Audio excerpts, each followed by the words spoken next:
This is not a guide for how to pronounce various potentially challenging food names or words.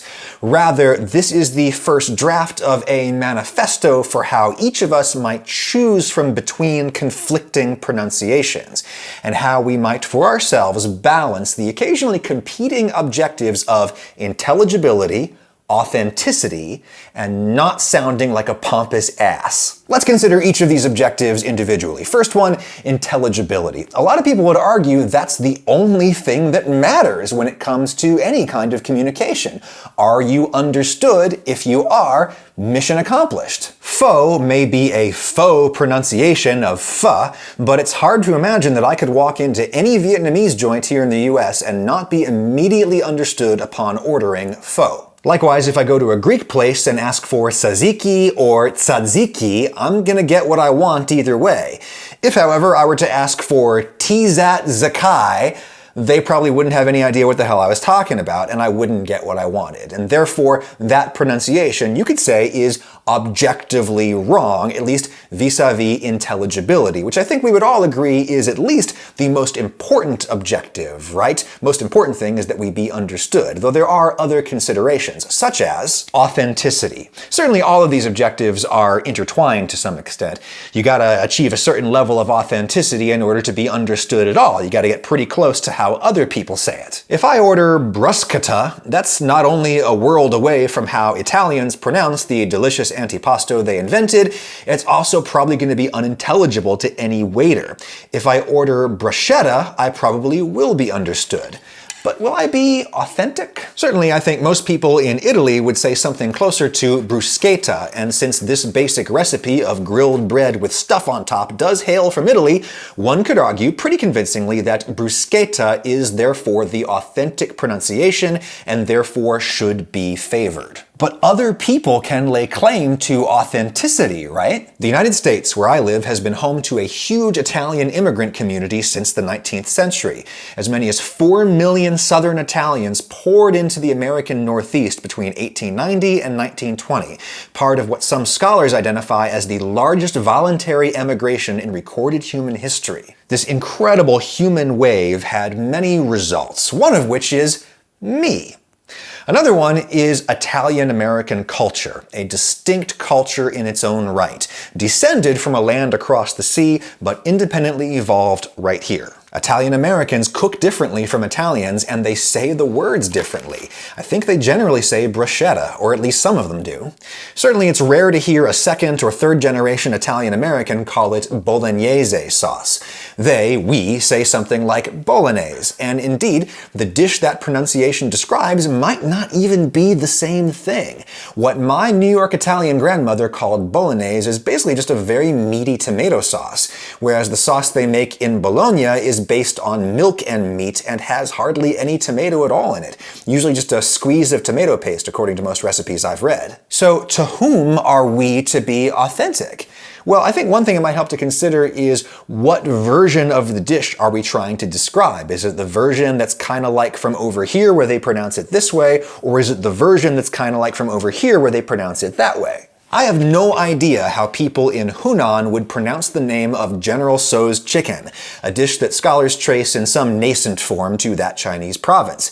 But this is a uniquely Chinese-American restaurant dish, apparently quite different from anything widely consumed in Hunan. Therefore, I would argue the authentic pronunciation is whatever Chinese-Americans say. But of course, even that is problematic because Chinese-Americans are no more monolithic than Chinese people generally. The first big wave of Chinese immigrants into what became Manhattan's Chinatown gave us a lot of the classic Chinese-American dishes, and they were mostly Cantonese speakers. But then came the Fujianese speakers and the Mandarin speakers, with a million different regional and ethnic subdivisions among them. Which particular Chinese or Chinese-American person gets to be the one who decides what is the authentic pronunciation? I have no good answer to that. Things get a little clearer, though, when we consider names that are actually literally owned by specific people or groups of people. Like this brand name. How would you pronounce that? There's no vowels, so it leaves a lot to the imagination. But I happen to know that the actual people who own and operate this company pronounce it Clicker, and they happen to be the sponsor of this video. They also happen to be propping up the phone on which I'm reading the script that I wrote here. This is a Clicker universal stand. It's an elegant, effective way for me to prop up my phone. No more leaning it perilously against something or holding it all wobbly in my hand when I'm trying to watch something or have a video chat with someone. It's sleek, it's compact, it's convertible, it's wireless charging compatible, it's drop tested from up to 2 meters, I'll take their word on that, and if you use it as a grip, it can help you to hold these phones that are increasingly getting absurdly large.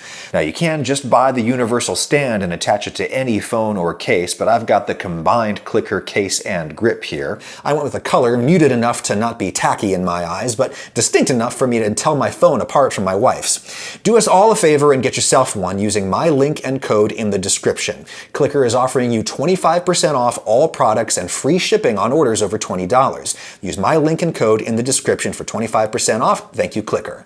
Now, here's another brand name for us to consider pronunciation. I think most people in Italy would pronounce these tomatoes something like pastene, but this is the brand name of a company owned by real living specific people. It's their name, and I think they get to decide with authority how it's pronounced. How do they say it? Well, let's call them up. Thank you for calling the Pastene Company.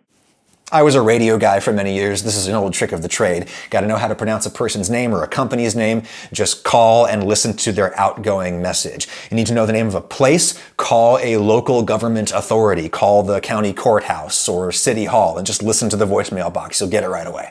Anyway, they say pastine. Hardly surprising that they go with an Americanized pronunciation. The company began in Boston's North End neighborhood, and now they're in Canton, Mass. It's their name, so I think they get to decide how we say it, at least generally. I think there's a broader theme that's emerging here, which is that immigrant communities everywhere have what you might call cultural sovereignty that I think we should respect. The old country is not the only country, and authenticity doesn't necessarily just mean being authentic to other people. It also means being authentic to yourself, which leads us to the third and final of these 3 objectives we're trying to achieve when choosing different pronunciations for foods. Objective number 3 is don't sound like a pompous ass. I think you risk sounding like a pompous ass when you are not authentic to yourself, when you try too hard to sound like someone else. And trying too hard to sound like someone else is disrespectful of all parties involved, in my opinion. Fact is, most Italians wouldn't say bruschetta either. I suppose they'd say something like bruschetta. But I sounded like a tool just then, because there are sounds in there that simply don't exist in the mainstream American English dialect that I speak. Looking at the rhotic consonants in particular, the R sounds, we don't have the flap, ra, and we don't have the trill, ra. Those are just sounds that are not on the menu at this particular joint. So, to be authentic to both other people and to myself, here's the guideline that I generally try to follow. Let's call it Ragusia's Law. Get as close to the authentic pronunciation as possible by using only the sounds in your native tongue. Bruschetta and bruschetta both only use sounds that are available in mainstream American English, but the latter is closer to the original Italian, therefore you could argue that's the right one for me, bruschetta. But then again, when there is an established local version of the word in your community or culture, that might be the better thing to go with, even if it's really different from the original. Like, I'm American, McDonald's is from America, but I don't get mad when French people call it McDo. That's a thing they really say in France, McDo. It's very different from the original, but it's an established, widely adopted local deviation or evolution from the original. It's not a case of just one person being crazy or making a mistake because they don't know any better. Therefore, even though it violates Ragusia's law, I still wouldn't call it wrong. Let's look at another example. Remember, my little law is get as close as you can to the original while only using sounds from your native dialect or dialects, plural. The authentic, or at least an authentically Greek pronunciation of this food is, well, I don't want to get myself into trouble again. Let's defer to Wiktionary. Gyros. Gyros. So what's going on here? Well, in Greek, this food starts with the Greek letter gamma, which in ancient Greek did make a g sound. That's probably why it gets transliterated to a Roman G. But in modern Greek, a gamma is apparently a voiced velar fricative or a voiced palatal fricative. That is not a sound that exists in my native tongue. So I have two options. I can either round it up to a g, or I can round it down to a y. Gyro or gyro. G and y are the most proximate sounds available in my dialect. I've said gyro my entire life, and I'm certainly not the only American to do so, but if the comments section on this recipe of mine is any indication, more Americans apparently go with gyro, which is fine. Or we could disregard Ragusia's law entirely and just go with gyro, the Americanized gyro, and there's a case to be made for that. This is a Greek-American dish developed in this form by Greek immigrants to the United States. Their sandwich here is filled with strips of ground or pureed lamb meatloaf cooked on a vertical broiler. Again, if my comment section is any indication, this ain't a gyro in Greece. In Greece, they apparently make it with whole cuts of pork or chicken.